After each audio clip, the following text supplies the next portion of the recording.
Welcome to Man Does Tech, where I solve the problems you didn't even know you had. In this video, I will explain how to replace a radiator on a Buick Lacrosse. First, let's prepare for the task. You'll need to gather essential tools such as a drain pan, a socket set, and various pliers.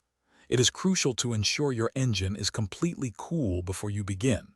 For safety, always disconnect the negative battery cable. Then, carefully drain all the old coolant from the radiator drain plug into a proper container. Now, let's proceed with removing the old radiator. Begin by disconnecting both the upper and lower radiator hoses.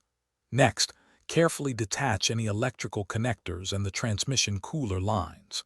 You will then need to remove the fan shroud and the entire cooling fan assembly.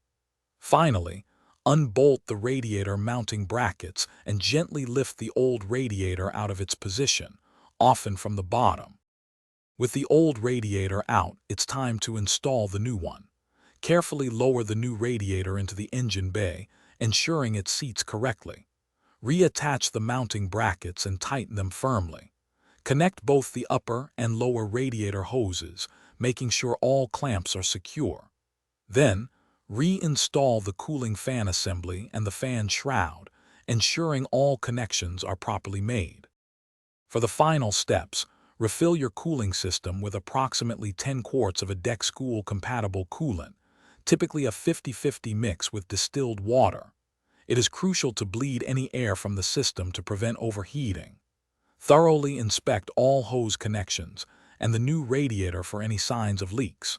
Finally, take your vehicle for a test drive, closely monitoring the engine temperature gauge to ensure everything is operating correctly. Thanks for watching. If you found this helpful, don't forget to like and subscribe.